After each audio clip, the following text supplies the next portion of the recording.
center sa Tarlac, kung saan wala po silang tubig. 40 tubo na po yung naimbaon nila, pero wala din po silang tubig. After po ni Sir Nick na nag-left ng Lingap Tarlac, halos wala na daw po silang mga donation. So, bago lang po yung center head nila ngayon, so kailangan din po nila ng tulong. Ang balak po sana ni Sir Nori, bibili po ng malalaking drum para pag-istakan po ng tubig at saka po para yung bumbero po ng Tarlac, siya na lang po ang maglalagay ng mga tubig doon. So, kailangan ko po ang tulong ng bawat isa sa inyo. Sa mga batches po, leader, pwede naman pong kahit na sa isang estudyante o isang alumni, parang mag-donate lang po ng isang used clothes para po magamit ng mga bata para pagkakitaan. At saka isa pa po, yung mga batch leaders din po, kasi ako din po yung in charge ng mga naging Miss CIT, naging Miss Alma Mater. Kailangan ko din po yung mga tulong ninyo para makuha ko po yung mga pangalan ng mga naging queens natin. Kasi po, sa gala night po, magkakaroon po sila ng gala walk. At saka po yung mga, yung mga staff po ng registration, ako rin po yung in charge doon. Kaya huwag niyo pong iwawala kasi may mga prizes po. So, thank you very much po sa lahat. Ang lawak ng department ni Heart. Okay. Okay, maaga daw kayo. At sa 81. O, ito. May nalaman ako. Yan, meron magdala nga po si Madam Tina. Ay, nako, happy birthday, Merly, asa ka na. Yun. Sikat na sikat ka. Happy birthday lang yan. Yes, okay. Yung baka na-shock na kayo sa presentation ni Hart. Reunion ang pinag-uusapan, baka pinasok natin yung lingap. Okay, ganito po yan. Kaya tayo nagko-coordinate sa lingap kasi po, ang reunion natin, ang end vision ito is to help. Di ba? To reunite.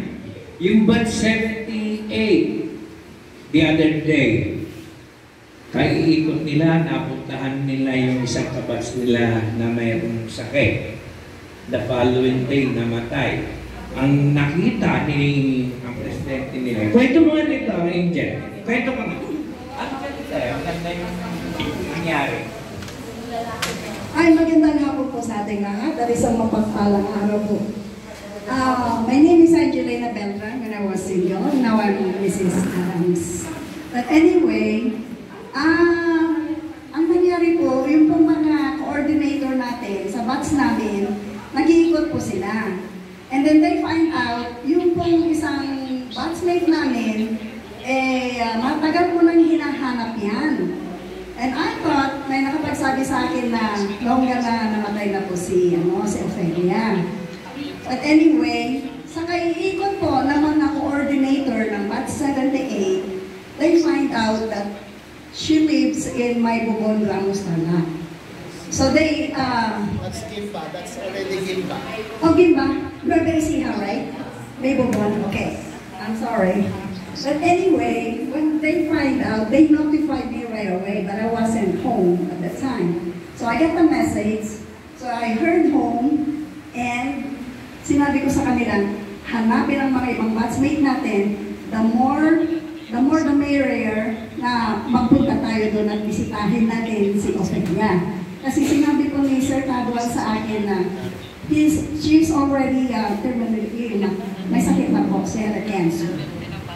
Payat na po siya. So I was so excited na nakita siya kasi I've been longing to see her for a long time. But anyway, nagpunta po kami doon. Nung nakita po kami ni Ophelia, she had tears in her eyes. And she's so happy. Kasi, for the first time, nakita niya mga batchmates niya. Na nandoon kami, we're caring, we're talking, and we had humility in our heart at the time. So, nung nandoon na po kami, nakipagkwentuhan siya sa amin. We recall our memories way back 1978. So, masaya po siya. Masaya siya. Anyway, tinanong ko po kung anong gusto niyang kainin. Anong gusto mong kainin? Sabi ko sa kanya. Sabi niya sa akin, wala. Sabi niya, bigyan mo na ako ng pera, pamili ng diaper ko. Sabi niya, kung walang problema doon, hindi lang diaper ang bibigay namin sa iyo. Pagkain or you name it, we're gonna give it to you. Yun ang sinabi namin sa kanya. Natutuwa siya umiyak. Ba't umiyak ako? Kasi natutuwa ako eh. Kasi alam na naman yung sitwasyon ko ganito. You still take time na puntahan ako. Kasi mga iba dyan, pag nalaman na nila may sakit ang isang tao, who cares? You know? But us, bilang isang mababait na mga batchmate, kasi tayo, we are already one, as one here in CIT. I am proud of you, madam. But like I said, itong reunion natin na ito, we become one. We become family. No matter what batch we are all already one. Ayun po ang isang mission at vision ko dito sa batchmate ng CIT. Di po ba? Magandang pakinggan po yun. Kahit na batch 74 or 71 or 68, no matter what, we are all, nag-iisa po pinuntahan natin school. We learn from one school. So we have to learn how to reach out with one another and we have to love with one another. So yun lang po ang ano namin. So, natuwa po siya. She's crying and even the whole family were crying. As a matter of fact, yung pong dalawang anak niya nag-message sa akin, Ma'am, thank you po very much dahil you made my mom's day. Masaya po siya. And then, the following day po, ay naku, namanang na po. Actually, pupunta po kami bukas para to reach out for the family po. So, yun lang po ang masasabi ko rito. At I am very thankful po kay Sir Honorio, Sir Alberto, Ma'am Eros, and Sir Nestor. Kasi po, sila po ang nag-form nitong executive na ito, itong grand reunion natin. Without this, I didn't find my one of our batchmates. Maraming salamat po. Yun lang po ang mai-share ko sa atin. So, when I find out about the Kalinga, that is a good project also from the CIT. Kasi, ang CIT is a good institution. And you know that. From the beginning, we are one of the pioneer and one of the icon here in Marikina. So, hindi lang po a good institution. My vision is that to let people know that we are here to work with one another, to reach out with one another. Yung po mga project nila na may mga scholarships, nakikita ko yung binibigay nilang mga pera para sa mga estudyante, sa mga less fortunate children. Naiiyak po ako kasi ang ganda po ng mga mission ng CITians. And I would like to see mga tao, ang pagtingin sa atin, hindi lang institution, but we have a good heart. Yun lang po. Yun lang po masasabi ko, and thank you. I am so sorry, I'm not really prepared for this speech. So I'll just make this one in my own because of what I experienced and what I've done. Thank you po, and God bless all of us. Yun si Angelina Beltran Adams. Yung accent niya, pasensya nyo na po kasi yan, doon na nagdalaga sa Amerika. Nakabata ko yan, kalaro ko dati. So nakikita ninyo yung ginagawa nating reunion, marami siyang pupuntahan. Ang Grand Night, A Night to Remember, isang gabi lang po yun. Na kung saan tayong lahat ay magkakaroon ng getting back the memories together. Pero ang talagang objective ng reunion is for us to know what's happening to our batchmates at kung may magagawa tayo. Nakita niya yan? Hindi po madamot ang reunion Yung iba, sabi nila, gastos mo na. Hindi niya pinapanunod na siya, darating ang araw, matutulungan natin siya. Di ba? Marami na pong mga batch na umiikot. Nakikita nila yung mga batch na dapat tulungan. Pakinggan natin ang batch 70. Alam ko. Okay, good afternoon to everyone. I'm Adela Castillo, Sarmiento now. Okay, now actually, hindi naman ako ang umiikot sa mga classmates namin, naghanap ng mga classmates namin. Ang talagang umiikot ay yung kuya ni Sir Honorio na si Erning. Kilala ni si Erning? Ernesto Alonso. At saka yung aming salutatorian last time, si Ignacio Aguada.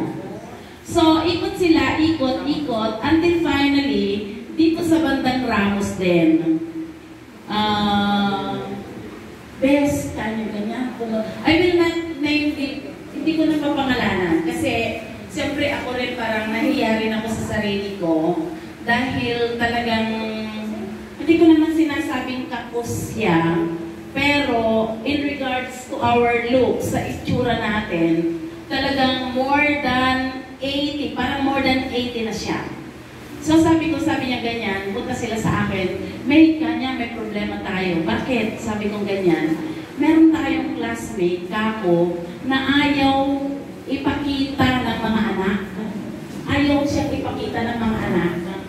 Then sabi niya, nagpunta kami doon, sabi niya, ayaw ipakita ng anak. Nandun na nga kami, ayaw ipakita ng anak, sabi niya. So, sabi ko ganyan, balikan natin.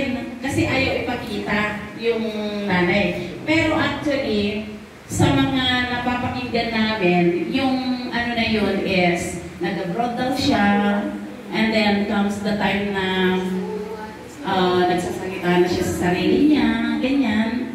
And then, pinuntahan nila, ayaw ipakita ng mga anak. So baka mamaya, sabi niya ganyan, kailangan may babae kaming kasama. Sabi nila ganyan. So siguro, sabi kong ganyan, kasi nga lalaki kayo, baka ibagada pa yung agar-araw kayo pinyana. So we went there, dito sa Ramos. Nagpunta po kami.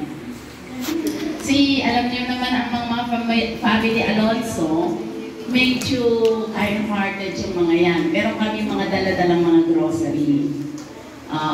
Pero sabi niya, galing na ako doon sa isang classmate natin sa mag-aspak kanila. So nagdi-distribute na po si Erning without asking yung batch 70. Hindi siya nag-ask ng help sa mga batchmate namin. Though marami rin nag-dole out na, pero never nag-ask siya. Siya, sarili niya. So sabi niya, nag-grocery kami, mate, ganyan, tara puntahan natin. So pumunta kami. So, nung tao po, it so happened, nandun yung anak na lalaki. So sabi ko ganyan sa kanya, ayun na. Classmate kami ng nanay mo. Nagpakilala kami. Ako si Adela Castillo. So Castillo ang kilala kasi Castillo. So, ni nanay mo, ay, ma'am, kanya, siguro, naging estudyante ko pa ito, parang gano'n na naman ang nasa isip ko. Ay ma'am, sabi niya ganyan, alin po kayo kanya, pumasok kami ganyan. Nandun siya, tangay-tangay. O sa Paskong sa Pangasinan. Ginaganyan niya kami, tangay-tangay din man. Sabi niya ganyan, kilala mo ako? Hindi. Ganyan. Ganon, hindi. Ganyan. Kilala mo siya? Hindi. Ganyan. Eto, hindi. Ganyan. So, ibig sabihin, wala siyang kakilala. So, sabi ko, ako si Adela Castillo. Tinignan niya ako ulit. Adela Castillo, sabi niya. Oo, Adela Castillo, sabi ko. Naku, hindi siya kumibo. Eto, si Ernesto Alonso. Kilala mo siya. Mati, una na. Dahito ni Aguada, Ignacio Aguada, mga mom. Mati, ganyan. So, kumbaga, kasi mga papag, yung mga kaharap namin, nakiupo na ako, alam mo naman matanda na, siyempre 70 plus na tayo. So, nakiupo na ako. So, sabi yan. Ang tugawat nito yun, sabi ko,